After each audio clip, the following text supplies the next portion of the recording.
ब्रह्मातीतो अक्षरं ब्रह्म भगवान् पुरुषोत्तमः जनो जानन्निदं सत्यं मुच्यते भवबन्धनात्। श्री स्वामिनारायण भगवाननी जय, अक्षर पुरुषोत्तम महाराजनी जय, राधा कृष्ण देवनी जय, सियावर रामचंद्र भगवाननी जय, प्रमुख स्वामी महाराजनी जय, महंत स्वामी महाराजनी जय, प्रमुख स्वामी महाराज शताब्दी महोत्सवनी जय, वचनामृत द्विशताब्दी महोत्सवनी जय। प्रथम तो भगवान स्वामीनारायणना चरणमां वंदन साथे गुरुहरि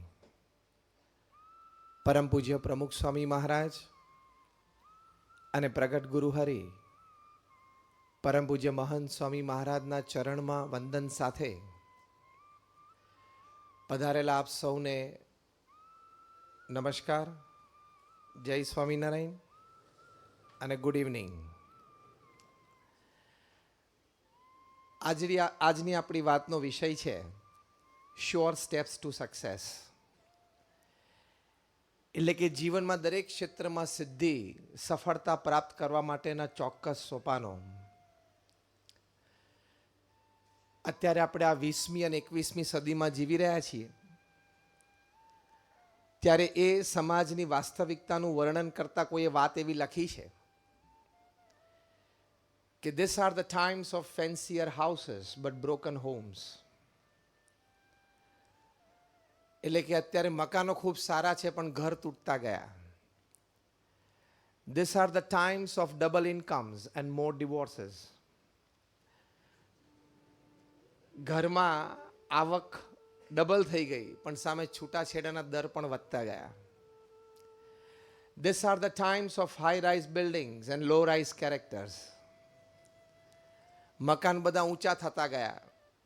હવે ગુજરાત રાજ્ય સરકારે પણ ગુજરાતમાં 22 માળના મકાનની પરવાનગી આપી છે, એટલે ગુજરાતમાં પણ હવે હાઈ રાઇઝ બિલ્ડિંગ્સ આવશે.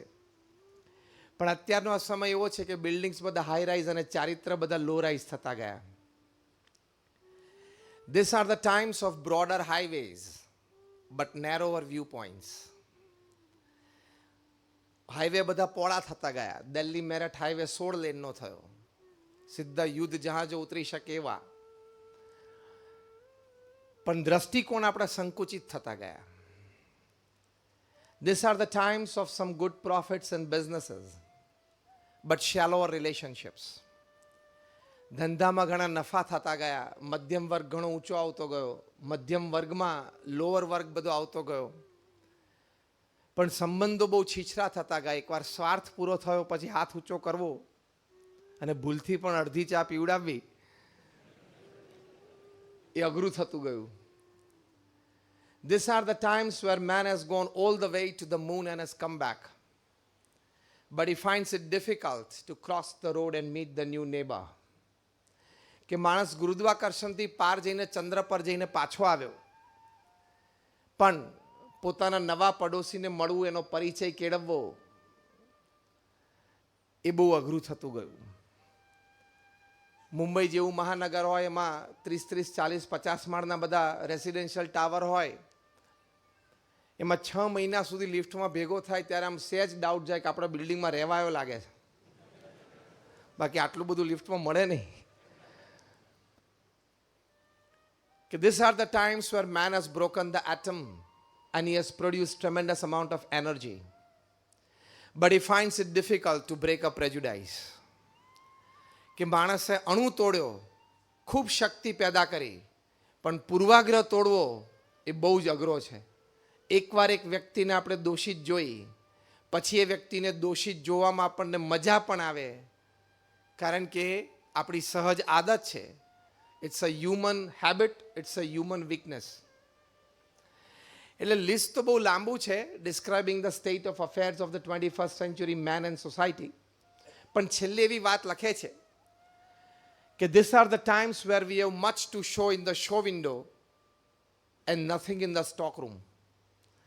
કે આપણી પાસે દેખાડવા માટે આપણી પાસે ખૂબ બધી વસ્તુઓ છે, પણ હૃદયમાં શુદ્ધ ભાવના, મનમાં પવિત્ર વિચારે ઓછા થતા જાય છે. એવી વાસ્તવિકતાની વચ્ચે જ્યારે આપણે જીવીએ છીએ ત્યારે આપણે જીવનમાં દરેક ક્ષેત્રમાં સફળતાને ઈચ્છીએ છીએ, પ્રયત્ન પણ કરીએ છીએ અને ઓછા વત્તા અંશે હાંસલ પણ કરીએ છીએ. આપણે અહીંયા બેઠા છે, આપણે દરેક સફળ થવાનો વિચાર તો મનમાં રાખીએ જ છીએ, હા કે ના? Just raise your hands, yes or no. બધાના મનમાં ઈચ્છા છે ને હોવી જ જોઈએ. એ મનુષ્યનું કર્તવ્ય છે, મનુષ્યનું ગૌરવ છે. આપણે નાના હતા ને જ્યારે ભણતા ત્યારે દરેકના મનમાં રહેતું કે મારે ક્લાસમાં પહેલો નંબર લાવવો છે. જે ઠોઠ હોય ને એના મનમાં આખા વર્ષ ના રહે, પણ જ્યારે રિઝલ્ટ ડિક્લેર થાય ત્યારે એકવાર તો વિચાર આવે. પણ આવતો ખરો, હા કે ના? હવે જેને હા પાડી એને કેવા સમજવાના? આ તો જસ્ટ અ લાઇટર મોમેન્ટ. જ્યારે આપણે ક્રિકેટ રમતા અને બેટ લઈને ગ્રાઉન્ડ પર જતા ત્યારે આપણા મનમાં એમ થતું કે સારી બેટિંગ કરવી છે. જ્યારે આપણે બોલ લઈને ગ્રાઉન્ડ પર જતા ત્યારે આપણા મનમાં એમ હતું કે સારી બોલિંગ કરીને 2-5 વિકેટ લેવી છે. ટૂંકમાં દરેક ક્રિયા અને કાર્યમાં વ્યક્તિને મનમાં ઈચ્છા હોય કે નાની મોટી સફળતા પ્રાપ્ત કરવી જ છે. અને અગેન આઈ રિપીટ, એ ઈચ્છા હોવી જ જોઈએ. એ મનુષ્યનું કર્તવ્ય પણ છે અને મનુષ્યનું ગૌરવ પણ છે. હવે તમને પહેલો કદાચ પ્રશ્ન એવો થશે કે અમે તો ગ્રહસ્થ આશ્રમમાં છે, અમારે નોકરી ધંધાની સફળતાની મોટી વાતો હોય, એમાં સંતો જેમણે કોઈ દિવસ નોકરી ધંધો વેપાર કર્યા નથી એ અમને સલાહ કેવી રીતે આપશે, અને એમને સલાહ આપવાનો અધિકાર શું છે? અથવા તો સોશિયલ લાઈફ, ફેમિલી લાઈફ, જે પણ BAPSના સંતોને કંઈ એવી નથી, ફેમિલી લાઈફ તો જરાય નથી, તો એમાં સફળ થવા માટેનું માર્ગદર્શન કેવી રીતે આપશે? પણ ઘણી વખત એવું હોય કે જે રમત રમતા હોય એની કરતાં જે રમત જોતા હોય ને એને વધારે જ્ઞાન હોય.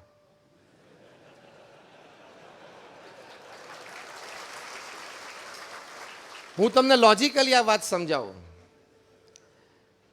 યુરોપની જેટલી સોકર ટીમ્સ છે, EPL ઇંગ્લિશ પ્રીમિયર લીગની જેટલી સોકર ટીમ્સ છે, એના જે કોચ છે એ કોઈ દિવસ આ લેવલનું સોકર રમ્યા જ નથી. ઓલિમ્પિકમાં જે ગોલ્ડ મેડાલિસ્ટ છે, એથ્લીટ્સ બધા, એમાંથી 80%થી વધારે એથ્લીટ્સના કોચ કોઈ દિવસ ઓલિમ્પિક રમ્યા જ નથી, પણ એના શિષ્યને ગોલ્ડ મેડલ સુધી પહોંચાડી શકે. કારણ કે રમતમાં ઘણી બધી વાત શીખાય, ઓબ્ઝર્વેશનમાં ઘણી બધી વિશેષ વાતો શીખાય છે. બહુ સારા એક ફૂટબોલ કોચ હતા, બિલ કેમ્બેલ. એ ફૂટબોલ ટીમ્સને તો કોચ કરતા, પણ તમને આશ્ચર્ય થશે કે અમેરિકામાં સિલિકોન વેલીના ઘણી બધી IT કંપનીઝમાં પણ એ કોચિંગ આપતા હતા. હવે ક્યાં ફૂટબોલ ને ક્યાં IT? પણ સ્ટીવ જોબ્સના પણ પર્સનલ કોચ એ હતા, ગૂગલના ફાઉન્ડર લેરી પેજના પણ પર્સનલ કોચ એ જ હતા. અને બહુ સુંદર પુસ્તક એમના મૃત્યુ પછી જેણે એમની પાસેથી કંઈ કોચિંગ લીધું એ લોકોએ સાથે મળીને લખ્યું. એ પુસ્તક છે $1 ટ્રિલિયન કોચ. એ શબ્દ એમની માટે વપરાયો. અને એ લખનાર બધા IT ઇન્ડસ્ટ્રીના જાયન્ટ્સ એ બધાએ જ લખી છે કે અમને આવું માર્ગદર્શન આપ્યું. કારણ કે બિલ કેમ્બેલ સમજતા, સામે એમનું જ્ઞાન લેનાર પણ સમજતા કે certain principles for progress are the same. પછી એ ગમે તે ક્ષેત્ર હોય, એ ફૂટબોલ હોય કે IT હોય, પણ અમુક સિદ્ધાંતો, નીતિ નિયમો, અમુક સમજણો, અમુક વિચારો, અમુક વર્તન, અમુક એક્સપ્રેશન્સ એ તો કોમન જ હોય. એટલે બિલ કેમ્બેલ ફૂટબોલ કોચ હોવા છતાં પણ એપલ કે ગૂગલના ટોપ ક્લાસ એક્ઝિક્યુટિવ્સને ટ્રેનિંગ આપતા અને એ લોકો એમની પાસેથી મેળવતા. એમ BAPSના સંતો પણ સમાજમાં ઘરે ઘરે વિચરણ કરે છે. ભગવાન સ્વામિનારાયણના વખતથી પ્રણાલિકા છે. કારણ કે saints are the filter system of the society. એટલે દરેક પરિવાર સાથે જ્યારે એમના ઘરે પધરામણી જાય ત્યારે પુરુષ વર્ગ સાથે સંતો બેઠા હોય, વિચાર વિમર્શ થતા હોય, વાતચીત થતી હોય. વળી અહીંયા મંદિરમાં પણ સંતોને મળવા માટે હરિભક્તો, ગુણભાવી મુમુક્ષુઓ આવતા હોય, એની સાથેનો વાર્તાલાપ હોય. વળી પ્રવાસ અને વાંચનનો પણ અનુભવ હોય. એટલે બધા અનુભવની સાથે એક બહુ જ મોટી વાત કે પરમ પૂજ્ય પ્રમુખ સ્વામી મહારાજનો સમાજ ઉત્કર્ષ માટેનો જે વિશાળ અનુભવ, એમના જે વિચારો કે આપણે સફળતાના સોપાન કેવી રીતે સિદ્ધ કરવા, એ તમારી સાથે શેર કરવાના છે. તો પ્રથમ મોટી વાત છે સફળતા માટે કે પ્રચંડ નિસ્વાર્થ, નૈતિક અને પ્રામાણિક પુરુષાર્થ. There is no alternate to hard work. નીતિમાં રહીને પ્રામાણિકતાથી આપણે પુરુષાર્થ કરીએ તો ઇતિહાસ 2000 years of recorded human history says success has to come to you. આજે નહીં તો કાલે, કાલે નહીં તો પરમ દિવસે કંઈક નાની મોટી સફળતા તો પ્રાપ્ત થાય. જો તમે પુરુષાર્થથી થાકી જાઓ, હારી જાઓ, શરમાઈ જાઓ, બેસી જાઓ, તો કોઈ વાત બનવાની નથી. એ તો દોડવાની વાત, દોડવાનો વિચાર, દોડવાની તાકાત, એની સાથે સવારથી દોડવું જ પડે. આફ્રિકાના જંગલ માટે એક સરસ કહેવત છે કે every morning when the sun rises, the slowest deer has to run minimum faster than the fastest lion to see the evening. કે જે ધીમામાં ધીમું હરણ હોય ને, એને ઝડપીમાં ઝડપી સિંહ કરતાં થોડુંક તો ઝડપી દોડવું પડશે તો એ સાંજ જોશે. And the slowest lion has to run minimum faster than the slowest deer to see the evening. અને જે ધીમામાં ધીમો દોડમાં જે સિંહ હશે ને, એને ધીમામાં ધીમું પણ જે હરણું દોડતું હશે એના કરતાં થોડુંક તો ઝડપી દોડવું પડશે તો એ સાંજ જોશે, નહીં તો ભૂખ્યો મરશે. આ વાત પછી કન્ક્લુઝનમાં સિદ્ધાંત લખે છે, so whether you are the deer or the lion, when the sun rises you have to run. તમે હરણ હો કે સિંહ હો, પણ સૂર્યોદય થાય એટલે દોડવું તો પડશે જ. એ સિદ્ધાંત છે. એટલે પુરુષાર્થ તો દરેકે કરવો પડે અને પુરુષાર્થથી જ પ્રગતિ છે. જ્યારે 2000ની સાલમાં અમેરિકાના તત્કાલીન રાષ્ટ્રપતિ શ્રી બિલ ક્લિન્ટન ભારત પધારેલા, હૈદરાબાદ હાઈટેક સિટીમાં પોતે એક આઈટી કન્વેન્શનમાં બહુ જ એક સુંદર વાત કરી હતી કે India is a very young nation. 540 million youth in India, એટલે 54 કરોડ 15 થી 35 વર્ષની ઉંમરના. એમણે કહ્યું કે forget 8 hours, forget 6 hours, even if this 540 million youth of India, if they decide to work hard and ethically for 4 hours a day, nobody can stop India from becoming a superpower. Bharat મહાસત્તા બની જ શકે જો દરેક ભારતીય એમ નક્કી કરે કે પ્રામાણિક નૈતિક પુરુષાર્થ કરવો છે, તો આપણો પણ વિકાસ થાય, સમાજનો અને દેશનો પણ વિકાસ થાય, વિશ્વનો પણ વિકાસ થાય. એટલે પ્રચંડ પુરુષાર્થ હંમેશા કરવો. પ્રમુખ સ્વામી મહારાજ એમના જીવનમાં પ્રચંડ પુરુષાર્થ કર્યો. કદાચ આપણે કહી શકીએ કે હાર્ડ વર્ક દાય સિનોનિમ ઇઝ પ્રમુખ સ્વામી મહારાજ. 1971માં જ્યારે ગુરુપદે બિરાજ્યા ત્યારે એમની ઉંમર 51 વર્ષની હતી. સામાન્ય ત્યાં 50 ઉપર જાય એટલે રિટાયરમેન્ટના વિચારો આવવા માંડે. આમ એક લૌકિક સ્થૂળ દ્રષ્ટિએ કહીએ તો પ્રમુખ સ્વામી સ્ટાર્ટેડ હિઝ કરિયર એટ 51. અને પછી એમણે જે પ્રચંડ પુરુષાર્થ કર્યો, નીતિમત્તા, પ્રામાણિકતા, એથિક્સ ને વરીને એમના જીવનકાળ દરમિયાન એ દુનિયાના 60 દેશોમાં 18,000 ગામડાઓમાં ફર્યા. જ્યારે એમની ઉંમર 60, 62 ને 65 હતી ત્યાર સુધી અમે સંતો એમને રાત્રે 10, 11 ને 12 વાગ્યા સુધી આદિવાસીઓને ઝૂંપડામાં બેસીને એમને નૈતિકતા, પ્રામાણિકતા, આધ્યાત્મિકતાના પાઠ શીખવાડતા હોય, વ્યસનમુક્ત કરતા હોય નજરે જોયા છે.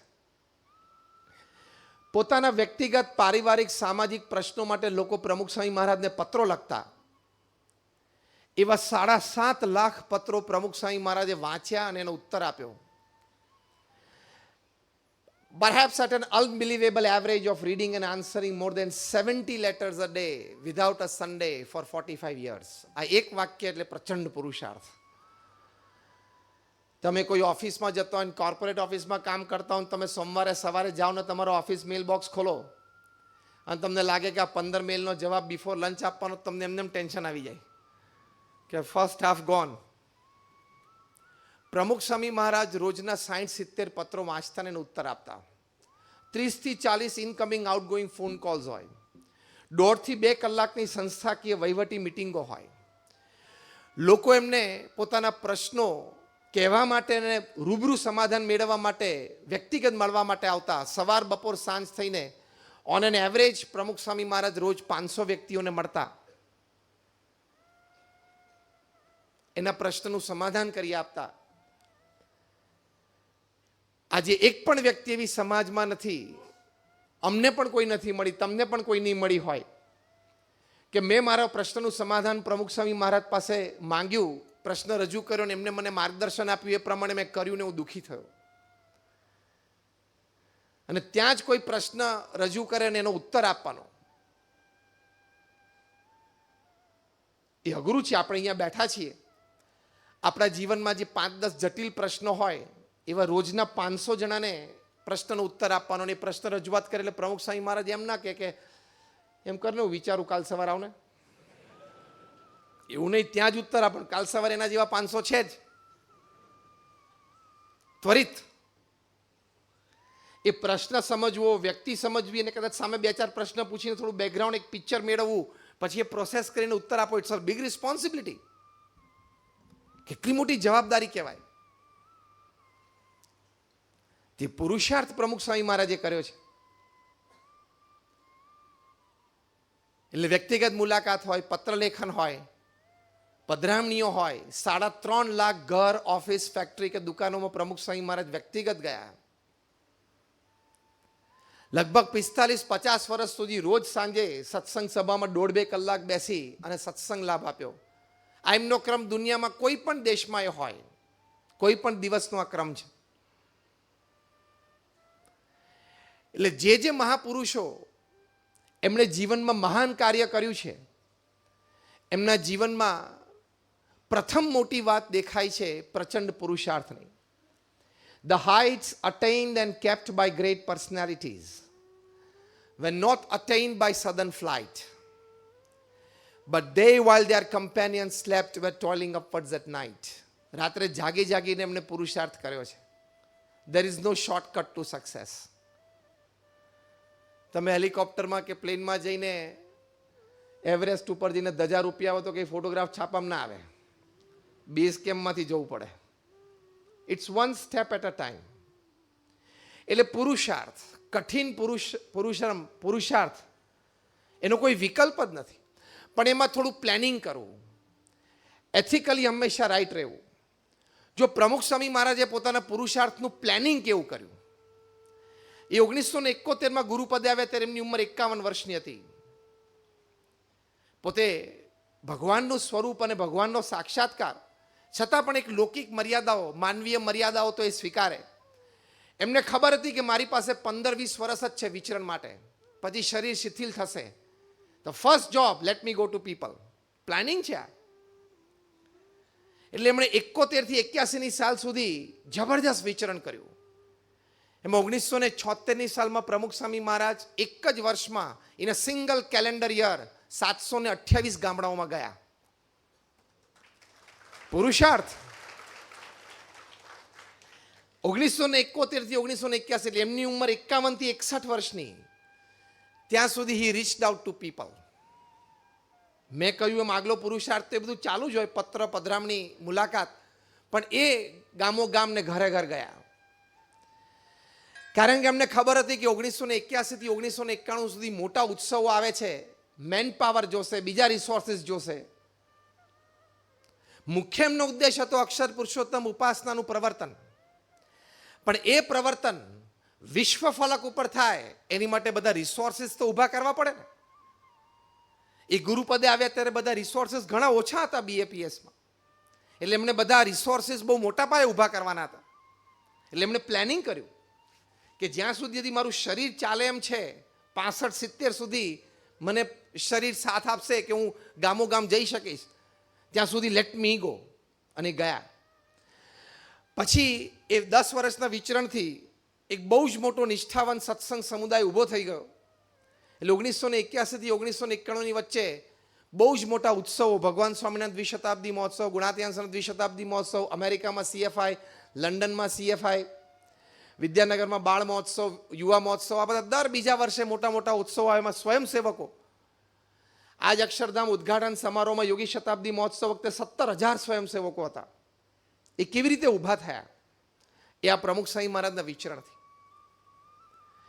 એટલે 1981 થી 1991 બહુ મોટા મોટા ઉત્સવો સાંપ્રદાયિક આવ્યા. એમાં બહુ જ મોટા સમાજને પ્રમુખ સ્વામી મહારાજની પ્રવૃત્તિ, કાર્ય BAPSનું, પ્રમુખ સ્વામી મહારાજની સાધુતા, એનો ખૂબ પરિચય થયો. એક બહુ જ મોટો ગુણભાવી વર્ગ પણ આ ઉત્સવમાંથી ઊભો થયો. એટલે એક દ્રઢ નિષ્ઠાવાન સત્સંગી સમાજ ઊભો થયો એમના વિચરણથી. એ બધાએ સેવા કરી એટલે મોટા ઉત્સવો ઉજવાયા. એમાંથી એક ગુણભાવી સમાજ બહુ મોટો ઊભો થયો. અને પછી 1991 થી પ્રમુખ સ્વામી મહારાજે અક્ષર પુરુષોત્તમ ઉપાસના પ્રવર્તનનું કાર્ય ચાલુ કર્યું. તે 1991 થી 2012 સુધી જે પ્રમુખ સ્વામી મહારાજ એક્ટિવ રહ્યા, એ 2012 સુધી, એ 20 વર્ષમાં પ્રમુખ સ્વામી મહારાજે 900 થી 1000 મંદિરો બાંધી દીધા. એટલે બહુ પ્લાનિંગથી એમણે કામ કર્યું. કરવું તું એ અક્ષર પુરુષોત્તમ ઉપાસના, પણ એની માટે જે રિસોર્સિસ ઊભા કરવા પડે એ એમને 20 વર્ષ પ્લાનિંગથી કામ કર્યું. એટલે પ્લાન યોર વર્ક. પણ એમાં નૈતિકતા અને પ્રામાણિકતા કોઈ દિવસ ચૂકવી નહીં. પ્રમુખ સ્વામી મહારાજને એક વખત પ્રશ્ન પૂછ્યો કે કયો વિચાર તમારા મનમાં હંમેશા રહે છે? સ્વામીશ્રીએ કહ્યું કે જે વિચાર મને ક્યારેય નથી આવ્યો હું તમને કહું. અને પછી એમણે કહ્યું કે કોઈનું પણ અહિત થાય એવો વિચાર મને જીવનમાં ક્યારેય નથી આવ્યો. કેટલી મોટી વાત કહેવાય. કોઈનું પણ અહિત થાય એવો વિચાર મને જીવનમાં ક્યારેય નથી આવ્યો. તો આ પ્રામાણિકતાથી કામ કર્યું કહેવાય, નૈતિકતાથી કામ કર્યું કહેવાય. અને એ પુરુષાર્થને કાર્ય કરતા કરતા આપણી બધાની ધગશ છે, ઉત્સાહ છે, છતાં એક વર્ક લાઈફ બેલેન્સ પણ મેન્ટેન કરવું પડે. એની માટે એક સરસ ફોર્મ્યુલા છે. આપણે 24 કલાકનો દિવસ છે, એમાં 8+8+8, 8+8+8ની સિસ્ટમ છે. 24માંથી 8 કલાક આપણે આપણા વ્યવસાયમાં નૈતિક પ્રામાણિક પુરુષાર્થ કરવો. બીજા 8 કલાક છે એ સારી રીતે આપણે ઊંઘ અને આરામ લેવા, જેથી શારીરિક અને ભવિષ્યમાં માનસિક સ્થિતિ સારી રહે. નહીં તો મોટી ઉંમરે ત્યાં તકલીફ થાય.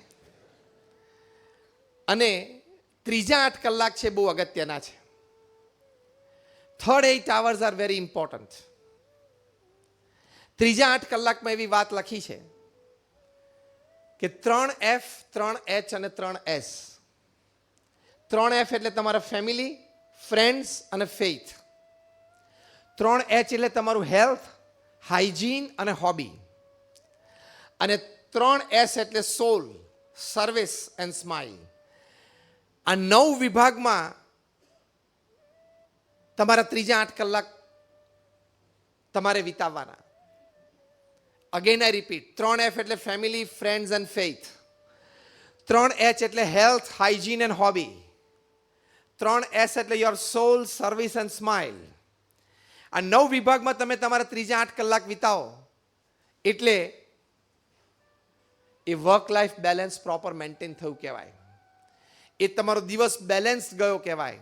અને એવા બેલેન્સ દિવસો ભેગા થાય એટલે આખું જીવન તમારું બેલેન્સ વીત્યું કહેવાય. તો બેલેન્સ લાઈફ જીવવાનું એ પણ એક સફળતા છે જીવનની મોટી. નહીં તો મોટી ઉંમરે એમ થાય કે ઓફિસ બહુ અટેન્ડ કરીને બહુ કામ કર્યું પણ પરિવારનું ધ્યાન રાખવાનું રહી ગયું. ઘણાને એવો અફસોસ થાય છે. એટલે વર્ક લાઈફ બેલેન્સ પ્રોપર આપણે જો મેન્ટેન કરીએ એ 8+8+8 સિસ્ટમથી મેન્ટેન થાય છે. પેપ્સીના વર્લ્ડ સીઈઓ હતા બ્રાયન ડાયસન, એમની 30 સેકન્ડની એક સ્પીચ છે નેટ ઉપર, તમે ગૂગલ ઉપર નામ નાખજો એટલે તમને સાંભળવા મળશે. એક બી સ્કૂલના કોન્વોકેશન ડેમાં એમણે બહુ સરસ વાત કરી કે મારો 40 વર્ષનો કોર્પોરેટ અનુભવ મને એમ શીખવાડે છે, એમ કહીને એમણે વાત કરી કે તમે જીવનમાં 5 બોલ સાથે રમો છો. નહીં, આપણે સર્કસ જોયું છે, એમાં જોકરોએ 5, 7, 10 બોલ સાથે એક સાથે રમતો ને એક બોલને નીચે પડવા ના દે. એમ તમે પણ જીવનમાં 5 બોલ સાથે રમો છો. પહેલો બોલ છે બોલ ઓફ વર્ક, બીજો બોલ છે બોલ ઓફ ફેમિલી, ત્રીજો બોલ છે બોલ ઓફ ફ્રેન્ડ્સ, ચોથો બોલ છે બોલ ઓફ હેલ્થ અને 5મો બોલ છે બોલ ઓફ સ્પિરિટ. આ 5 બોલ સાથે તમે રમો છો. તમે પણ અંતરદ્રષ્ટિ કરશો તો તમારી દરેક ક્રિયા, દરેક તમારી ક્ષણ આ 5માંથી એક ક્ષેત્રમાં જતી હશે. બીજી એમણે વાત કરી કે ઘણા વર્ષો આ 5 બોલ સાથે રમ્યા પછી તમને ખબર પડશે કે પહેલો બોલ છે ધ બોલ ઓફ વર્ક એ રબરનો બનેલો છે અને બાકીના 4 બોલ છે એ કાચના બનેલા છે. એટલે રબરનો બોલ તમે કદાચ હાથમાંથી એ છટકી જાય અને ગ્રાઉન્ડ ઉપર પડે તો એ બાઉન્સ થઈને પાછો આવશે. એમ કામ કદાચ એકાદ નહીં થાય તો બીજું કામ આવશે, એક કામ ચૂકી જશો તો બીજું કામ આવશે. Work is like a bus stand, a bus comes every 3 minutes. પણ બાકીના 4 બોલ છે એ બોલ ગ્લાસના બનેલા છે. તમારા હાથમાંથી એ છટકશે,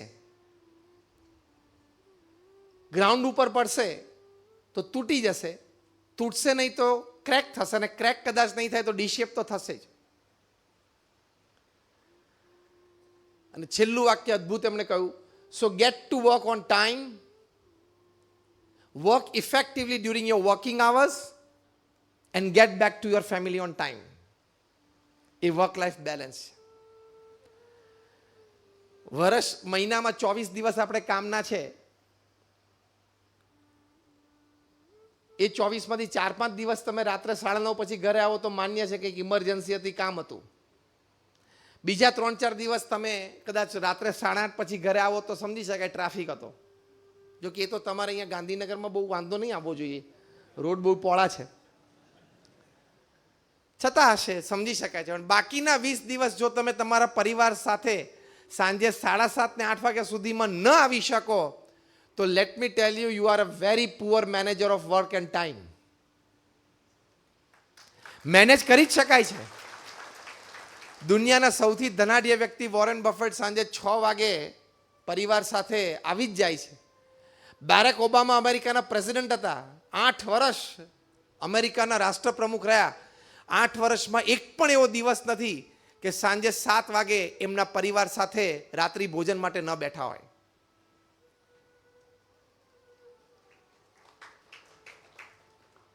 કંઈક ફોલો કરવાનું તો જ તાલીઓ પાડજો. બહુ સારી સારી વાતો થાય છે, મજા આવે છે એવું નહીં. What I mean to say કે જો તમે મેનેજ કરો તો આ કરી શકાય છે. અને વર્ક લાઈફ બેલેન્સ મેનેજ થાય તો જ આપણે જીવનમાં સફળ થયા કહેવાય.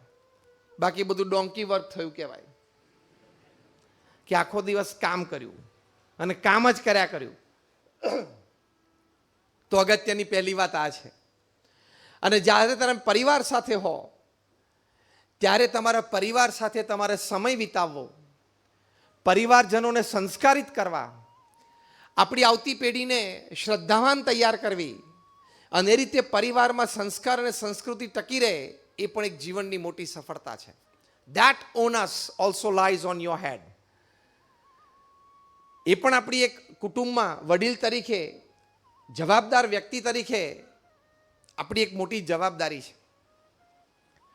તો એની માટે પણ આપણે પ્રયત્નશીલ રહેવું જોઈએ. તમે જો પરિવાર સાથે સમય કાઢો તેમાં એક બહુ જ મોટો આનંદ રહેલો છે. હાર્વર્ડ યુનિવર્સિટીના એક સ્ટડી પ્રમાણે એ લોકોએ દુનિયાના 110 દેશોમાં સ્ટડી કર્યો. 5 ખંડ ઉપર across caste, creed, colour, religion, nationality, અને 1 લાખ પરિવારોમાં સર્વે થયો. અને એ સર્વે પરથી જે મુખ્ય પ્રશ્ન હતો કે તમારી દ્રષ્ટિએ પૃથ્વી પર સૌથી મોટો આનંદ શું છે, ત્યારે 67% પણ વધારે રિસ્પોન્ડન્ટ્સે કહ્યું કે to spend quality and quantity time with your near and dear ones is the greatest joy upon this earth. પૃથ્વી પર સૌથી મોટો આનંદ શું છે કે જે વ્યક્તિઓને તમારા માટે પ્રેમ અને આદર છે, અને જે વ્યક્તિઓ માટે તમને પ્રેમ અને આદર છે, એવા જે તમારા નિકટના લોકો, એની સાથે સમય વિતાવો એ પૃથ્વી પર સૌથી મોટો આનંદ છે. એટલે don't take your family four granted કે હવે એ તો છે જ ને બધા ઘરે, ગમે ત્યારે બાયણું ખોકડે ત્યારે ખોલ જ છે ને, એવું નહીં. એની માટે આપણે સમય વિતાવવો જોઈએ. એની સાથે બેસવું, વાતોચીતો કરવી, સાથે ભોજન લેવું. અને તમે નક્કી કરો તો એ થઈ શકે એમ છે. કુમાર મંગલમ બિરલા 5 લાખ કરોડનું કોંગ્લોમેરેટ છે. Aditya Birla group, from salt two software they make everything. એમના ધર્મપત્નીનો ઇન્ટરવ્યુ ટાઈમ્સ ઓફ ઇન્ડિયા લીધો ને એમને પૂછ્યું કે તમે તમારો ટાઈમ કેવી રીતે મેનેજ કરો છો? તમારો ઓફિસ ટાઈમ હોય, મીટિંગ ટાઈમ હોય, ફેમિલી ટાઈમ હોય, સોશિયલ ટાઈમ હોય, પર્સનલ ટાઈમ હોય, ટ્રાવેલ ટાઈમ હોય, તમે કેવી રીતે મેનેજ કરો છો? ત્યારે કુમાર મંગલમ બિરલાના પત્નીએ વાત કરી કે it is a custom in the Birla house that everybody has to deposit their mobile at 8 PM to the mother. Birla હાઉસમાં રિવાજ છે કે રાત્રે 8 વાગે દરેકે પોતાનો મોબાઈલ ફોન કુમાર મંગલમ બિરલાના માતૃશ્રી એટલે આદિત્ય બિરલાના વિધવા પત્ની એમને જમા કરાવી દેવાનો.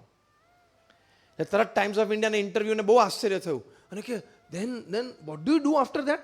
લે કે એના પછી તમે શું કરો? જાણે 8 વાગ્યા પછી રાત્રે મોબાઈલ જો હાથમાં હોય તો કેવી રીતે ટાઈમ પાસ કરવો ને એ મોટો પ્રશ્ન છે.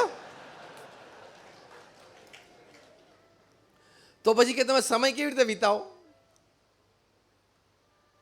આ ગેજેટ આપણી સેવા માટે બનેલું છે. રિવર્સ થઈ ગયું, આપણે એના નોકર થઈ ગયા. ગમે ત્યાં હોઈએ પણ દર 3જી મિનિટે જો આપણો હાથ મોબાઈલ અડે નહીં તો આપણે ડિસ્ચાર્જ થઈ જઈએ. દર 3 મિનિટે કાઢીને જોવે કંઈ છે તો તું સેલિબ્રિટી છું? તારા કે ઇન્સ્ટાગ્રામ ઉપર 3 મિલિયન ફોલોવર છે કે દરેક 3 મિનિટે જોવું પડે? રાત્રે 11:30 12 વાગે સુવા જતો હોય ને ત્યારે એક વખત ડેટા ચાલુ કરીને વોટ્સએપ ચાલુ કરે, કંઈક છે?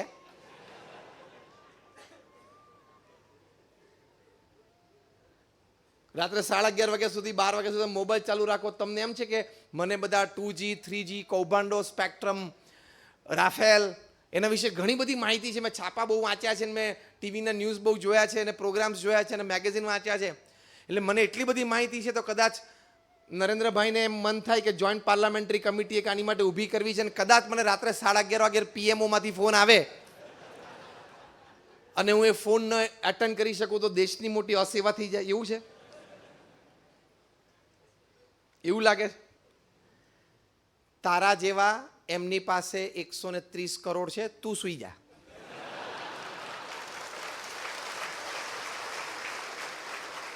એમને જ્યારે જેને બોલાવવાના હશે ને બોલાવશે. સવારના પોરમાં ઉઠીને પલંગમાંથી બહાર નીકળે પહેલાં મોબાઈલ ચાર્જ જોવે, ડેટા ચાલુ કરીને વોટ્સએપ પછી રાજી થાય. 60 ચેટ્સ, 80 મેસેજીસ, પણ એમાં 90% ગુડ મોર્નિંગના ફૂલડા જ હોય.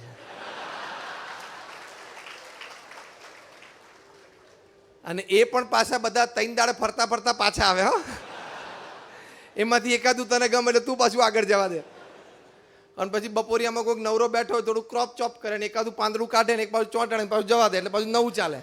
એટલે ગાંધીનગરથી અમદાવાદ, બોમ્બે, બેંગ્લોર, ત્યાં બેંગ્લોર, ચેન્નાઈ થઈને, દિલ્હી થઈને, લંડન થઈને, ન્યુયોર્ક થઈને, નેરોબી થઈને પાછું ગાંધીનગર ચોથે દડે આવી જાય. એટલે થોડા આપણા સમયની અને આપણી મેન્ટલ એનર્જી એનો વિચાર કરીએ તો આપણે સફળતા પ્રાપ્ત કરી શકીએ. એ પુરુષાર્થમાં આપણને મદદરૂપ છે, યાદશક્તિમાં આપણને મદદરૂપ છે, આપણા સ્વાસ્થ્ય માટે મદદરૂપ છે. એટલે સફળતાના સોપાનમાં આ પણ ધ્યાન રાખવાનું કે you should have sum control on using your electronic gadgets.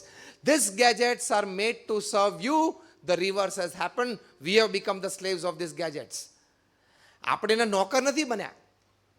તો એ જાણપણું આપણે રાખવું પડે તો તમારો સમય બચશે. ઓન એન એવરેજ હમણાં યુકેમાં એક સ્ટડી થયો, દરેક ભારતીય લગભગ 3 કલાક ઇલેક્ટ્રોનિક ગેજેટ પાછળ કાઢે છે.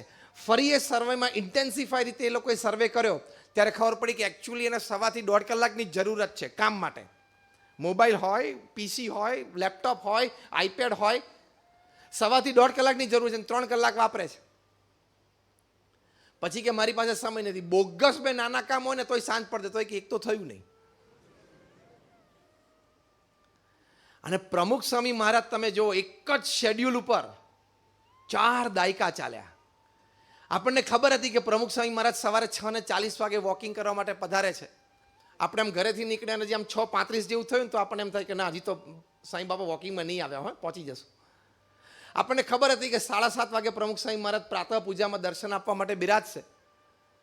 તો આમ આપણને ખબર હોય કે 7:30 7:25 હોય તો આપણને કોન્ફિડન્સ હોય કે હજી નહીં આવ્યા હોય. એવા શેડ્યુલ ઉપર એમણે કામ કર્યું એટલે એમને ટાઈમ થોડો મેનેજ કર્યો. એની માટે ઉત્તમ સલાહ ફોર્ચ્યુન 500 કંપનીના એક્ઝિક્યુટિવ્સના ટોપ ક્લાસ મેનેજમેન્ટ ગુરુઝ આપે છે. એ કહે છે કે દિવસની 2 કે 3 ક્રિયા તમે નક્કી કરી રાખો કે 2 કે 3 ક્રિયા તો એ જ ટાઈમે કરવી છે. એના પરથી બીજી 7-8 ક્રિયાઓ ગોઠવાઈ જશે. અને 10 ક્રિયાઓ તમારી દિવસની સમયસરની ગોઠવાઈ જાય ને એટલે it is time well managed. તો એ પણ સફળતાના સોપાન માટે બહુ જ અગત્યની વાત છે. હવે તમે પરિવાર સાથેના જે સમયની આપણે વાત કરી, કારણ કે you are not the work that you do, you are not the visiting card that you hold, you are not the car that you drive, you are not the office that you sit in. એ આપણે નથી. 21મી સદીના માણસની સૌથી મોટી ભૂલ છે કે આપણે એના દ્વારા આપણો પરિચય આપીએ છીએ. ઓકે, વ્યવહારિક રીતે યોગ્ય, ખોટું નથી,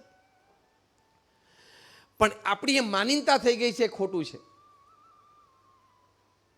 કે વિઝિટિંગ કાર્ડ ઉપર જે લખેલું એ હું છું. વોરેન બફેટે બહુ સુંદર વાત કરી કે વી feel that we are human beings, perhaps on a spiritual journey.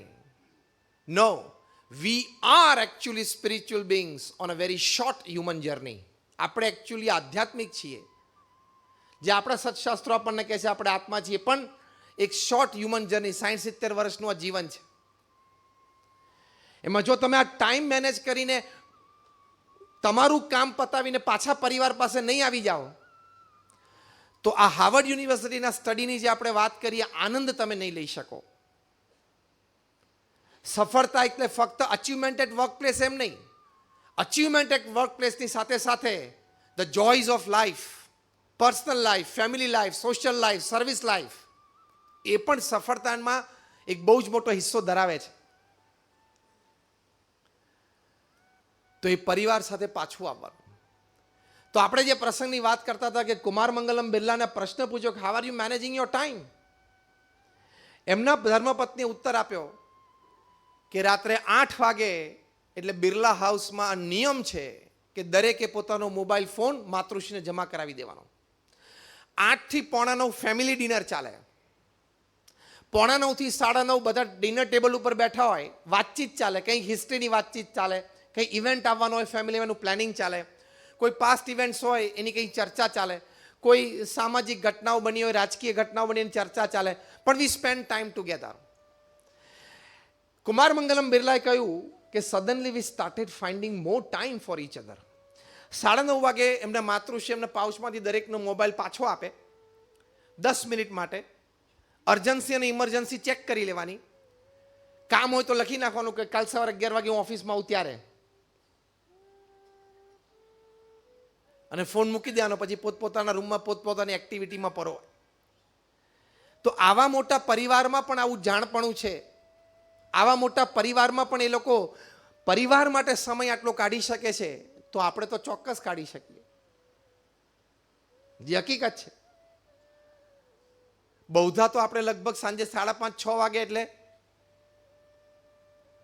કામ તો પતી જ ગયું હોય છે ને, જે નોકરિયાત વર્ગ હોય ને. તો family time is important. Harvard યુનિવર્સિટીના આ સ્ટડીની આપણે જે વાત કરી, સમય વિતાવવો પડે. જો પ્રમુખ સ્વામી મહારાજ આટલી મોટી સંસ્થા, આટલી મોટી જવાબદારી, he was the executive president and the ગુરુ ઓફ BAPS. કેટલી મોટી જવાબદારી, અને રોજનું ઇમોશનલ અટેન્ડન્સ કેટલું આપવાનું સ્વામીએ, દરેકને રાજી કરવાના, આંખ મિલાવવાની, સ્માઇલ આપવાનું, હાથ સ્પર્શ, દ્રષ્ટિ, હજારો લોકોને રોજ સંતોષ આપવો. એટલે આજે 85 વર્ષે મહંત સ્વામી મહારાજ જ્યાં જાય ત્યાં દરેકને કેટલો બધો સંતોષ આપી શકે છે. દરેક હરિભક્ત, દરેક સંત કે તો એ જે ઇમોશનલ અટેન્ડન્સ એ સૌથી મોટો ભીડો છે. ફિઝિકલ લેબર કરતા અનંત ગણો મોટો ભીડો છે. તો એ આટલો પરિવાર માટે કે પોતાનો જે BAPS પરિવાર છે એની માટે આટલો બધો સમય આપી શકે છે, તો આપણે કેમ ના આપી શકીએ? Again I repeat, success is not just achievement at your workplace. It also includes the joys of life. તો પરિવાર માટે આપણે સમય કાઢવો જ જોઈએ. સાથે બેસવું, સાથે જમવું એ જીવનનો એક બહુ જ મોટો આનંદ છે. પ્રમુખ સ્વામી મહારાજ એક વખત મુંબઈમાં હતા. રાત્રિ મુલાકાત દરમિયાન નીલકંઠ, એક નાનો બાળક, એમના સતીશભાઈ પારેખ ઘાટકોપરનો દીકરો, અત્યારે ત્યાં હોંગકોંગ છે, ઇન્વેસ્ટમેન્ટ બેન્કર છે, બહુ નાનો હતો ત્યારે એ મુલાકાતમાં બાપા પાસે આવીને કીધું, બાપા તમે ગઈકાલે જમ્યા પછી દાંત કાઢ્યા તો બધા દાંત બહાર નીકળી ગયા. મેં તો ઘરે જઈને બહુ ટ્રાય કરી, મારા તો નીકળ્યા જ નહીં. એ પ્રમુખ સ્વામી મહારાજ, વ્યક્તિગત મુલાકાતની લાંબી લાઈન હતી, પ્રેમથી એના માથા ઉપર હાથ મૂકીને કહ્યું, જો તારે ટ્રાય નહીં કરવાનો. તો પેલો બાળક કે, સ્વામી તો મારા પણ દાંત તમારી જેમ ક્યારે નીકળશે? સ્વામી કે, તું મારા જેવડો થઈશ ને પછી નીકળશે. નાના બાળકને તે રીતે જ ઉત્તર આપવાનો હતો. પછી પેલો નીલકંઠ કે, બાપા વન રિક્વેસ્ટ. નાનો બાળક. સ્વામી કે, શું? કે સ્વામી બધા દાંત બહાર કાઢો ને, મારે નજીકથી જોવું છે. હવે એ સમયે આપણે હોય ને તો કે હવે કાલ જમવું ત્યારે બેસજે પાછો સામે. આટલી પ્રવૃત્તિ એની વચ્ચે પ્રમુખ સ્વામી મહારાજ વિધાઉટ અ સેકન્ડ હેઝિટેશન તરત જ પોતાના મોઢામાં હાથ નાખીને ડેન્ચર્સ બહાર કાઢ્યા. તો પેલો બાળક તો આમ જોઈ રહ્યો તો કે સ્વામી આ કરો તો, કારણ કે હવે એમને જોવું હતું કે અંદર કે દાંત નથી, તો સ્વામી આ કર્યું. પછી કે સ્વામી હું આ દાંતને અડું. એટલે એમ કે આમ બાળકને તો કેવું થાય, બધા દાંત હાથમાં આવી ગયો તો આપણે અડીએ તો કેવું લાગે. સ્વામી કે દાંતને અડ્યો. પછી કે સ્વામી હવે પહેરો ને. તરત સેવક સંતે હાથમાંથી ડેન્ચર્સ લઈને ધોઈ આપ્યા અને પછી સ્વામીને આપે, સ્વામી પહેર્યા. કે સ્વામી હવે આ કરો તો. સ્વામી આમ આ કર્યું અને જોયો, બહુ ખુશ થઈ ગયો એ બાળક અને દોડતો બહાર ગયો. થેન્ક યુ સ્વામી એમ કહીને દોડીને બહાર જતો રહ્યો. એમની પાછળ જ મુલાકાતમાં મુંબઈના એક બહુ જ મોટા સોલિસિટર હીરાલાલ સોઢા એ ઊભા હતા. નાની પાલખીવાળાના લેવલના વ્યક્તિ કહેવાય. હીરાલાલ સોઢા જોઈ રહ્યા અને મનોમન તો ચોક્કસ પ્રમુખ સ્વામી મહારાજને આમ ચરણ સ્પર્શ કરીને એમણે કહ્યું કે સ્વામી મને એમ કે તમે વડીલોને જ મળતા હશો, પણ તમે આટલા નાના બાળક સાથે પણ આટલો બધો સમય કાઢી શકો છો. આટલો બધો સમય એક નાના બાળકને પણ તમે આપ્યો, એ આજે મેં નજરે જોયું. આપ ખરેખર મહાન પુરુષ છો. તો પ્રમુખ સ્વામી મહારાજ આપણા બધા માટે સમય કાઢી શકતા. આજે કોઈ વ્યક્તિ એવી નથી, અત્યારે એવી નથી કે એમને કોઈક સમયે પ્રમુખ સ્વામી મહારાજને મળવું હતું, પોતાનો પ્રશ્ન પત્ર દ્વારા કે ફોન દ્વારા રજૂ કરવો હતો અને એને ક્યારેય જીવનમાં ચાન્સ ના મળ્યો. તમે જોજો સમાજમાં એક વ્યક્તિ એવી નહીં મળે. પ્રમુખ સ્વામી મહારાજ પરદેશ હોય કે દૂર હોય તો કદાચ 5-10 દિવસ, અઠવાડિયે 10 દિવસનો ગેપ પડી જાય, પણ જે વ્યક્તિને પોતાના પ્રશ્નનું સમાધાન પ્રમુખ સ્વામી મહારાજ પાસેથી જ જોઈતું હતું, એને થોડું વહેલું મોડું થયું પણ ચોક્કસ મળ્યું છે. If he could attend millions of people, you have to attend only 5 under your roof. અને તો પ્રમુખ સ્વામી મહારાજ તો હવે નાના બાળક નીલકંઠ એવા ઘણા બાળકો યુવાનો માટે ટાઈમ કાઢે. તમે તો તમારો જ સંતાન હોય, રવિવારે સવારે આમ ટાઈમ્સ ઓફ ઇન્ડિયા પોળું કરીને તમે બેઠા હોય અને બાજુમાં કોફીનો એક મગ હોય અને તમે પીતા પીતા વાંચતા હોય, પછી એક છોકરો કે ડેડી ડેડી મારું રિઝલ્ટ આવ્યું અને રિપોર્ટ કાર્ડ લઈને આવે તો છાપામાંથી મોઢું કાઢ્યા વગર આમ પૂછે, મમ્મીએ જોઈ લીધું? તો કે હા. સાઇન કરી દીધી? હા, બહુ સરસ, હો, વેરી ગુડ. એટલે રિપોર્ટ તો હાથમાં લે.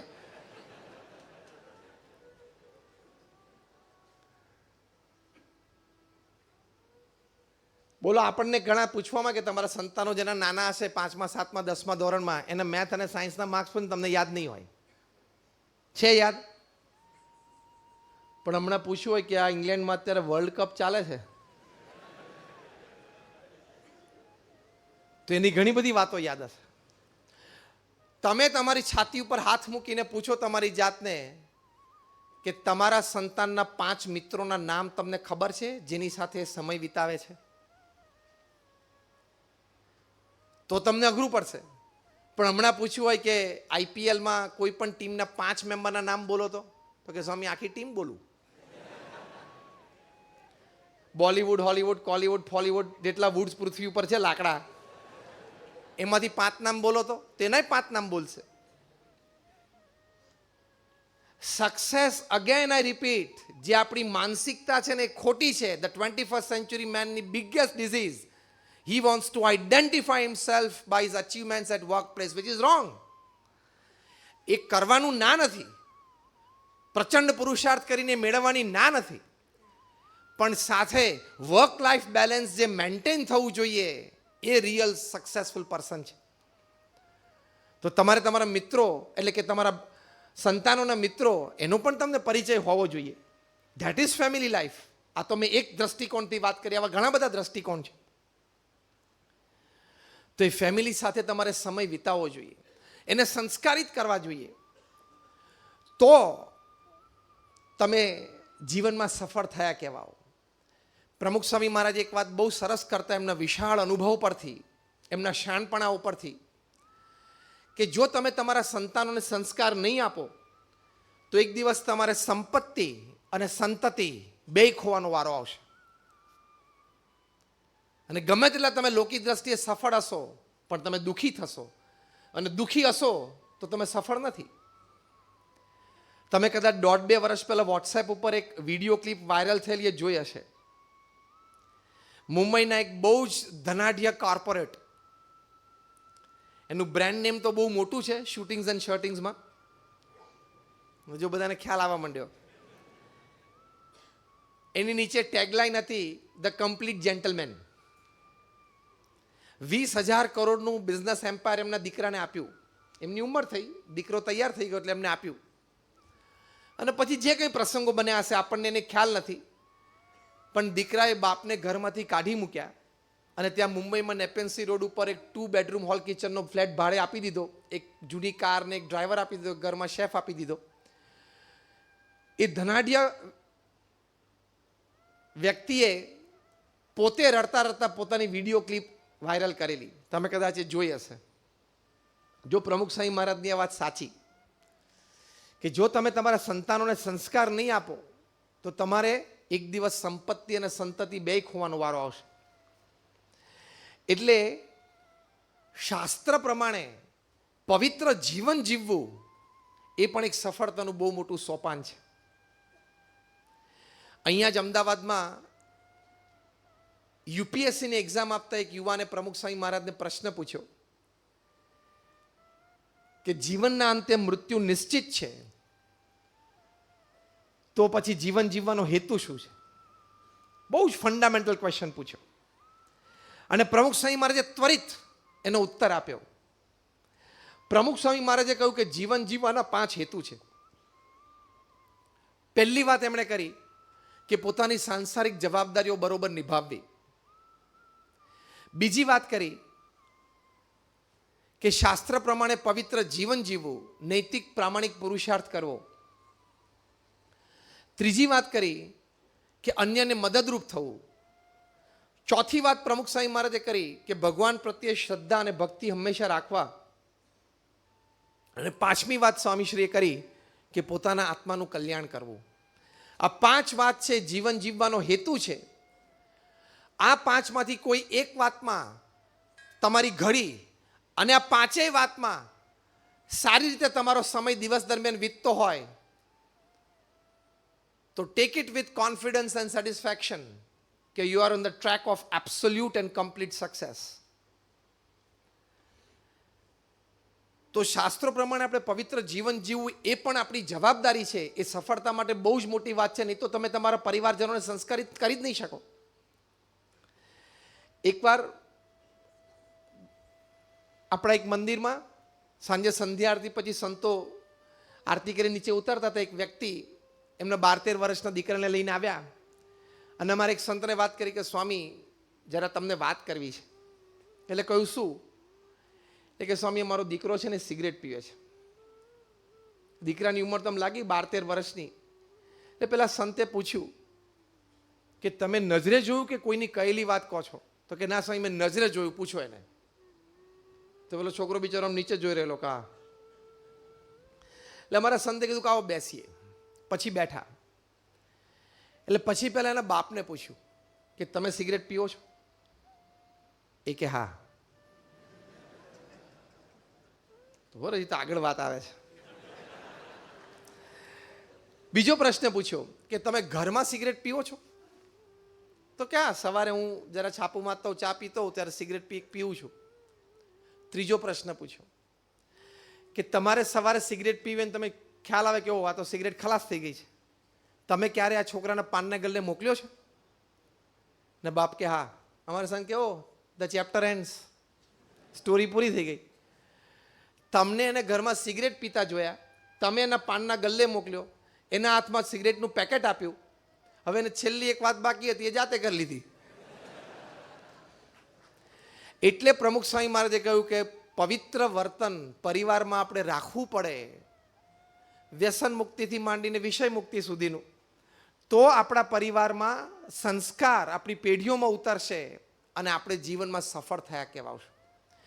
Because even if you have won the whole world, but if you have lost yourself and your family, you will be tagged as a loser. તમે દુનિયા જીતી, કરોડો રૂપિયા કમાયા, પણ તમે તમારી જાતને અને તમારા પરિવારને તમે ખોઈ બેઠા તો તમે હારેલા જ ગણાશો, તમે અસફળ જ ગણાશો. જે હકીકત છે. એટલે સંસ્કારિત કરવા એ પણ ખૂબ જરૂરી છે. ત્રીજી વાત આ કે ભગવાન પ્રત્યેની શ્રદ્ધા અને ભક્તિ હંમેશા દ્રઢ કરવા. ભગવાન પ્રત્યેની શ્રદ્ધા અને ભક્તિ, બીજી ઘણી બધી વાતો અત્યારે બાજુ પર મૂકીને, કારણ કે વિષય નથી, પણ એટલી એક વાત સમજવાની કે જીવનમાં સ્પષ્ટતા અને સ્થિરતા માટે ભગવાન પ્રત્યેની શ્રદ્ધા અને ભક્તિ ખૂબ જરૂરી છે. બીજી બધી હમણાં મોટી વાત મોક્ષની એ હમણાં આપણે રહેવા દઈએ, પણ જીવન જીવવાના હેતુઓ આજે આ પડે મારે શું કરવું જોઈએ, શું ઈચ્છનીય છે, મારી પાસેથી શું અપેક્ષિત છે મારા પરિવારને કે મારી સંસ્થાને કે મારા ગુરુ મારા ઈષ્ટદેવને, એ સ્પષ્ટતાઓ, અમુક સમજણ અને જીવનમાં સંતોષ માટે ભગવાનમાં શ્રદ્ધા અને ભક્તિ હોવી ખૂબ જરૂરી છે. અને જો એ અધ્યાત્મ આપણા જીવનમાં હોય, તમને કદાચ આશ્ચર્ય થશે, પણ એક વાત હકીકત તમે પહેલા કબૂલશો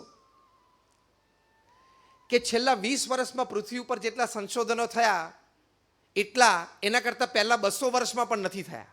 હા કે ના? આ જેટલા સંશોધનો થયા ને પ્રિન્સિપલ 4 ફિલ્ડમાં થયા છે.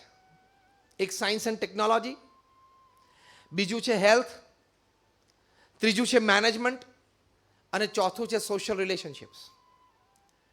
જેટલા કંઈ સંશોધનો છેલ્લા 20 વર્ષમાં થયા એમાં 90% સંશોધનો આ 4 ક્ષેત્રમાં થયા છે. અને 4 ક્ષેત્રોના કોઈ પણ સંશોધનો તમે વાંચો તો ઇટ ટેન્ડ્સ ટુવર્ડ્સ સ્પિરિચ્યુઆલિટી, અધ્યાત્મ તરફ આપણને અંગુલી નિર્દેશ કરે છે. એ આપણને અધ્યાત્મ શીખવાડે છે. તમને કદાચ આશ્ચર્ય થશે કે અત્યારે મેનેજમેન્ટમાં ટોપ મેનેજમેન્ટ ગુરુસ, તમે ઓગ મેન્ડીનો લો, કેન બ્લેન્ચાર્ડ લો, એન્થની રોબિન્સ લો, જીમ કોલિન્સ,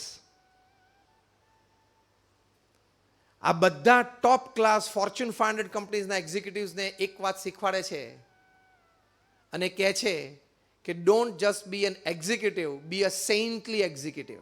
આ નવો શબ્દ કોઈન થયો મેનેજમેન્ટમાં, સાધુતાએ યુક્ત વહીવટ. આ નવો ટર્મ કોઈન થયેલો છે મેનેજમેન્ટમાં, સેન્ટલી એક્ઝિક્યુટિવ, સાધુતાએ યુક્ત વહીવટ વ્યવહાર. એટલે કે તમે ભલે સીઈઓ હોય કે એમડી હોય પણ તમારે સાધુ તો થવું જ પડશે. એટલે કે નમ્રતા, વિવેક, દરેકનો આદર, સંપની ભાવના રાખવી, આ બધા ઘણા સદગુણો એ તમારે રાખવા પડશે. તો જો આ શીખવાડે છે. બીજી વાત પણ મોટો એક ટર્મ મેનેજમેન્ટમાં કોઈન થઈ છે, ડિટેચ્ડ એટેચમેન્ટ. એટલે તમે જ્યારે કામ કરતા હો 11 થી 5 સાંજે, ત્યારે ફૂલ એટેચમેન્ટથી કામ કરો અને સાંજે 5-6 વાગે એટલા કામ પૂરું થાય એટલે સંપૂર્ણ ડિટેચ થઈ જવાનું, જાણે છે જ નહીં. એટલે યોગ અને સાંખ્યની વાત જે આપણે કરતા હતા એ હવે ટોપ ક્લાસ એક્ઝિક્યુટિવ્સને શીખવાડવામાં આવે છે. નહીં તો એને કહે છે કે if you take your work back home in your brains after 6 PM you will undergo stress. તો તણાવ આવશે. સાંજે 6 વાગ્યા પછી તમારા મગજમાં તમારું કામ લઈને ઘરે નહીં જ જવાનું. આ શીખવાડવામાં આવે છે. એટલે ડિટેચ્ડ એટેચમેન્ટ શીખવાડવામાં આવે છે. એટલે સેન્ટલી એક્ઝિક્યુટિવ અને ડિટેચ્ડ એટેચમેન્ટની વાત કરીએ તો આપણા BAPS સંસ્થાના સિદ્ધાંતો છે, એ હકીકત છે. તો તમે કંઈક ભગવાન માટે સમય કાઢીને આવી શ્રદ્ધા અને જીવનમાં ભક્તિ કેળવી શકશો અને એનાથી જીવનમાં લાભ બહુ છે. હમણાં university of Philadelphia, university of પેન્સિલ્વેનિયામાં doctor Andrew Newberg, doctor HG Koenig એ લોકોએ એક સરસ પ્રયોગ કર્યો. બહુ સાયન્ટિફિક પ્રયોગ છે આ, કે ભગવાન સાથેના સંબંધથી ફિઝિકલ, મેન્ટલ, ઇમોશનલ શું લાભ થઈ શકે. કોઈક રીતે સંબંધ હોય. એમાં એ લોકોએ નામ સ્મરણ નક્કી કર્યું. આખા અમેરિકામાંથી 4000 વ્યક્તિઓને બોલાવ્યા, હજારના 4 ગ્રુપ કર્યા. પહેલું એજ ગ્રુપ હતું 4 to 12 બાળકો હતા. બીજું એજ ગ્રુપ હતું 12 to 22 ટીનેજર્સ અને યંગસ્ટર્સ. ત્રીજું એજ ગ્રુપ હતું 22 થી 60, જે લગભગ બધા આપણે અહીંયા બેઠા છીએ. અને ચોથું એજ ગ્રુપ હતું 60 થી 80, રિટાયર્ડ અને old age people, across caste, creed, colour, religion, nationality. એ લોકો બધાને પહેલા સ્પેશિયલ સાયકોન્યુરો સોફ્ટવેરથી માઇન્ડ મેપિંગને એમઆરઆઈ થાય. પછી બધાને ભારતીય પદ્ધતિ પ્રમાણે બેસાડીને કીધું કે જે પણ ભગવાનમાં તમે માનતા હો એ ભગવાનનું તમે નામ સ્મરણ કરો. 12 મિનિટ સુધી આંખ બંધ કરીને બધાએ કર્યું. 2-5 વખત એક્સપેરિમેન્ટ રિપીટ કરાવ્યો અને પછી કહ્યું કે હવે તમે પાછા ઘરે જાઓ. 8 અઠવાડિયા સુધી રોજ તમારે આ પ્રયોગ કરવાનો છે. બધાએ શ્રદ્ધાથી કર્યો. 8 અઠવાડિયા પછી પાછા બોલાવ્યા, પાછા બેસાડ્યા. 2-3 વખત પ્રયોગ કરાવીને એ લોકોને ફરી વખત આ સાયકોન્યુરો સોફ્ટવેર વર્ઝન 2.0 થી એ લોકોના માઇન્ડ મેપિંગ એમઆરઆઈ થયા. અને કન્ક્લુઝન રિપોર્ટ જે તૈયાર થયો એમાં જે 4 થી 12 વર્ષના બાળકો હતા એ લોકોમાં 15 થી 25% વધારો એમના મેમરી પાવરમાં જણાણો. તો બાળ અવસ્થામાં હોય ત્યારે એની યાદદાસ્ત 15 થી 25% વધી જાય તો એ સફળતાનું મોટું સોપાન છે કે નહીં? પહેલા તો એ રેન્જની અંદર હોય ને આમ રેન્જ કૂદીને એકવાર પાસ થવા માટે તમને આનંદ તો થાય ને. જે 12 થી 22 વર્ષના ટીનેજર્સ અને યંગસ્ટર્સ હતા એ લોકોને પણ 15 થી 25% વધારો જણાયો in their willpower and confidence. આ પણ સફળતાના સોપાન માટે બહુ જ મોટા આવશ્યક સદગુણો છે. ત્રીજો જે ગ્રુપ હતું જે 22 થી 60 વર્ષના એ લોકોને 15 થી 25% વધારો જણાણો in their capacity to absorb shocks of life, એટલે બફર કેપેસિટીમાં. એટલે જીવનમાં જે ઝાટકા આવે ને, દુઃખ આવે ને, એ સહન કરવાની શક્તિ. કારણ કે બૌદ્ધા જે આવવાનો હોય ને આમાં જ આવી જાય 22 થી 60ની રેન્જમાં. બધા હા પાડે છે એટલે વાત તો બરોબર છે. અને જે 60 થી 80 વર્ષના હતા વૃદ્ધ એ લોકોને પણ 15 થી 25% વધારો જણાયો in the strength of their immune system. એટલે કે રોગ પ્રતિકારક શક્તિમાં 15 થી 25% વધારો. 80 વર્ષે તમારે 25% વધારો રોગ પ્રતિકારક શક્તિમાં આવે તે જીવનમાં એક મોટી સફળતા છે. રોગ ઓછા થાય, ઇન્જેક્શન ઓછા ખાવાના, દવા ઓછી લેવાની અને હોસ્પિટલ ઓછું જવાનું, ઘરમાં 2 જણાને એંગેજ ઓછા રાખવાના. તો આટલું નક્કી થયું કે ભગવાનના નામ સ્મરણથી તમારો મેમરી પાવર વધે છે, તમારો વિલ પાવર વધે છે, તમારો કોન્ફિડન્સ વધે છે, તમારી બફર કેપેસિટી વધે છે, તમારી સ્ટ્રેન્થ ઓફ ઇમ્યુન સિસ્ટમ વધે છે. તો ભગવાનનું નામ સ્મરણ કરવું જોઈએ કે ના કરવું જોઈએ? જે નિત્ય કરતા હોય એને અભિનંદન છે. જે કદાચ ક્યાંક ચૂક રહી જતી હોય કરજો. કદાચ ભગવાન, શ્રદ્ધા અને મોક્ષની વાત ધીમે ધીમે પાછળથી સમજાશે, પણ અત્યારે તાત્કાલિક આ 5 બેનિફિટ લેવા માટે તો કરવું જોઈએ. દિવસમાં 2 વખત આપણે મોબાઈલ પ્લાન જો ચેક કરતા હોય કે વધારે હવે જીબી ક્યાંથી મળે છે, અને જો ક્યાંક જાહેરાત વાંચી કે મહિને 450 રૂપિયા રોજનું 2 GB. હમણાં અમે ગાંધીનગરમાં અંદર આવતા હતા ને ત્યારે એવું એક બોર્ડ અમે જોયું, 450 rupees per month, 2 GB per day free. તો એવું કંઈક તમે જો એટલે તરત મોબાઈલ ચેક કરો કે આ કંઈક પેકેજ લેવા જેવું છે. તો આ પેકેજ જ છે, અત્યારે વાત થાય છે, આ મફતમાં જ મળે છે, આ લેવા જેવું જ છે પેકેજ.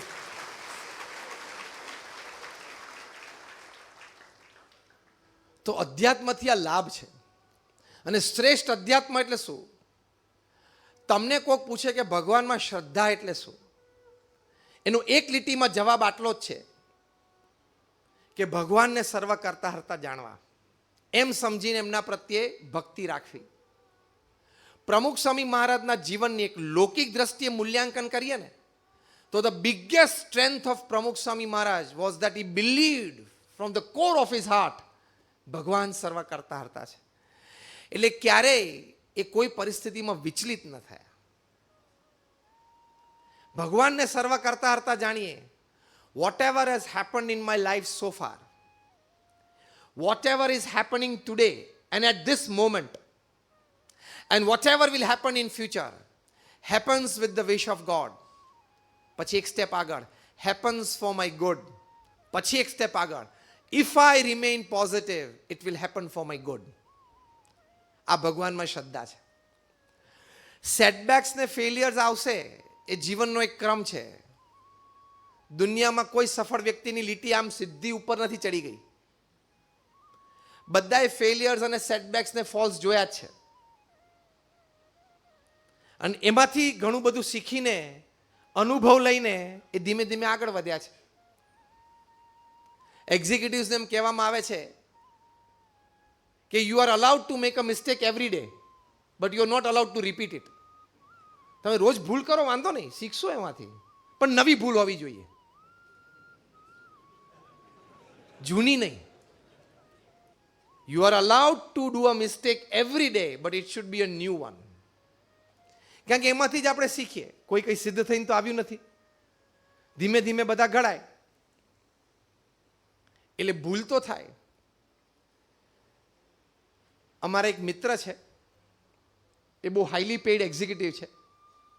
એમની અત્યારે એન્યુઅલ પે 20 કરોડ રૂપીસ પર એનમ છે. MNCમાં સાઉથ ઇસ્ટ એશિયાના હેડ છે. પૂનામાં એક કાર્યક્રમમાં અમે સાથે હતા, પછી એક સારો પરિચય અને મિત્રતા થઈ. એકવાર સાહજિક મેં એમને પ્રશ્ન પૂછ્યો, તમારા લેવલની જોબ હોય એને ઇન્ટરવ્યૂ ખુલે કે ના ખુલે? 20 કરોડની પગાર વર્ષે એટલે મહિને 1.5 કરોડ ઉપર થયું, 1 કરોડ 60-70 લાખ થયું, એટલે રોજનો 5.25 લાખ રૂપિયાનો પગાર પર ડે. હવે ખબર પડી, આમ સિંક થયું. હવે આમ ઉતરે કે રોજનો 5.25 લાખ રૂપિયાનો પગાર, રોજ સાંજે 5 વાગે એટલે 5 લાખ. એવા પગારવાળાની આમ જોબ ખુલે, આમ ઇન્ટરવ્યૂ હોય? તો કે ખુલે ને. તો મેં કહું તો હવે નાવ ઇટ ઇઝ ઇન્ટરેસ્ટિંગ. તો તમારો ઇન્ટરવ્યૂ લે કોણ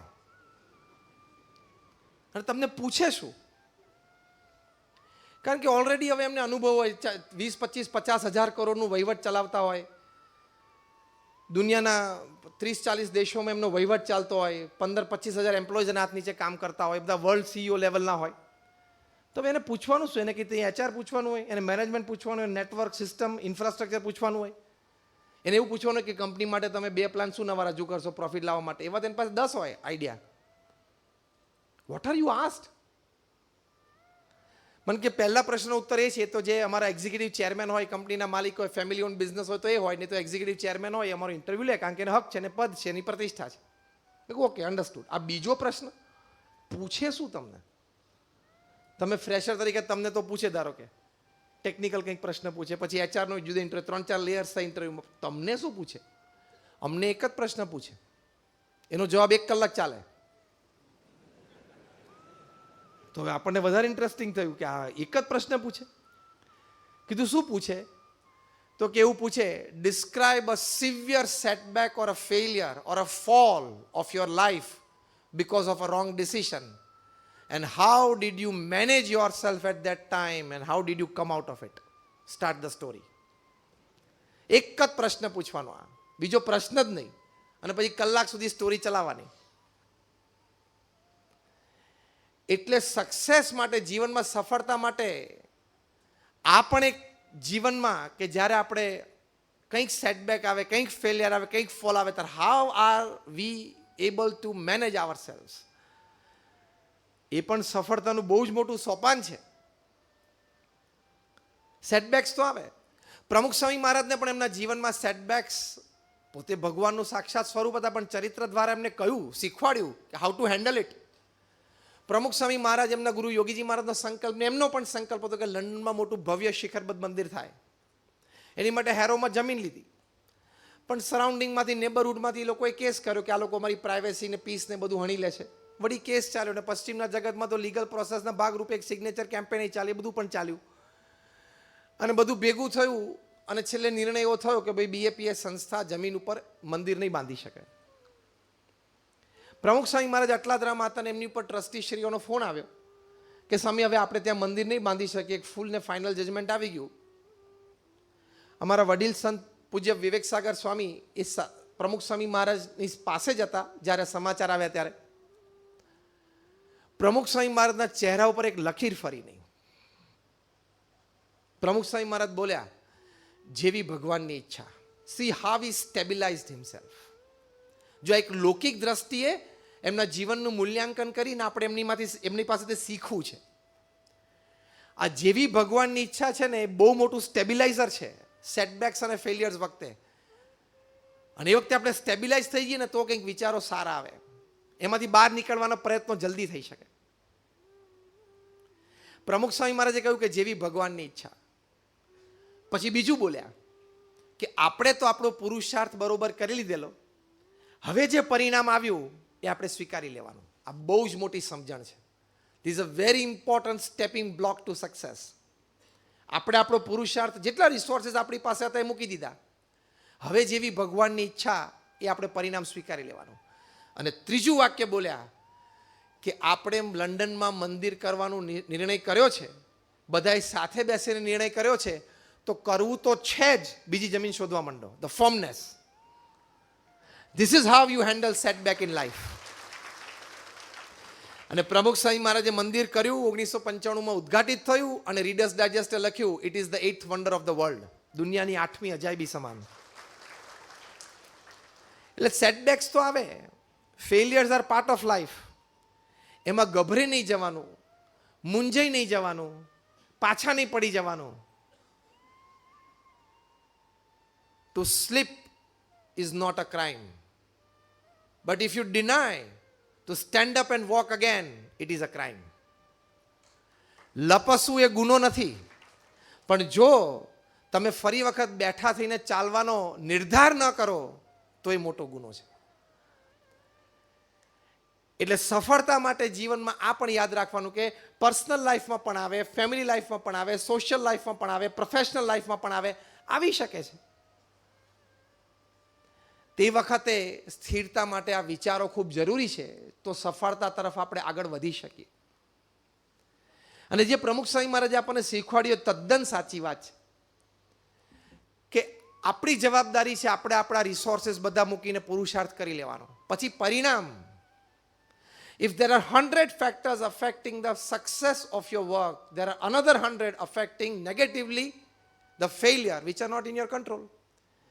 એટલે જ ભગવાન શ્રી કૃષ્ણે શ્રીમદ ભગવદ્ ગીતામાં અર્જુનને કહ્યું, કર્મણ્યવાધિકારસ્તે મા ફલેષુ કદાચના. શું કહ્યું અર્જુનને? ભગવાને કહ્યું કે તારી જવાબદારી શું છે, તારી ફરજ શું છે કે તારે તારું કર્મ વ્યવસ્થિત કરવું. ફળ ભગવાને શું કહ્યું? હું નક્કી કરીશ. આ એક વાત સમજાઈ જાય તો બહુ જ સ્થિરતા રહે અને ધીમે ધીમે પ્રગતિ થતી જ રહે. આ બહુ જ મોટી કળા છે, જેને આપણે પહેલાં કહ્યું કે અત્યારે પણ એક્ઝિક્યુટિવ્સને શીખવાડે છે, ડિટેચ્ડ અટેચમેન્ટ.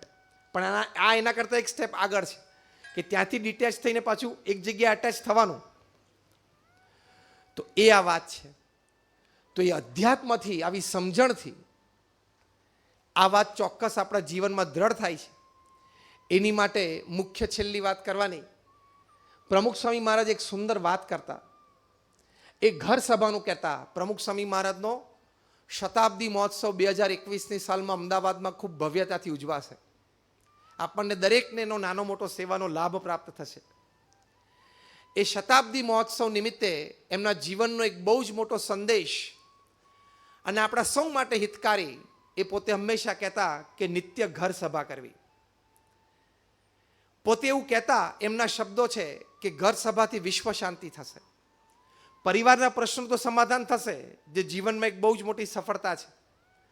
BAPS સંસ્થા દ્વારા ઘર સભા નામના પુસ્તકમાં ઘણા બધા પરિવારોના પ્રસંગો લખાયેલા છે કે જેમાં કંઈક સાસુ વહુના પ્રશ્નો હોય, પિતા અને બાપ વચ્ચે ઓફિસમાં કંઈક પ્રશ્નો અણગમો ચાલતો હોય, મતભેદ ચાલતા હોય, કંઈક એક્સટેન્ડેડ ફેમિલીમાં નાના મોટા પ્રશ્નો હોય, એ બધા ઘર સભામાં સાથે બેસવાથી સમાધાન થયું છે.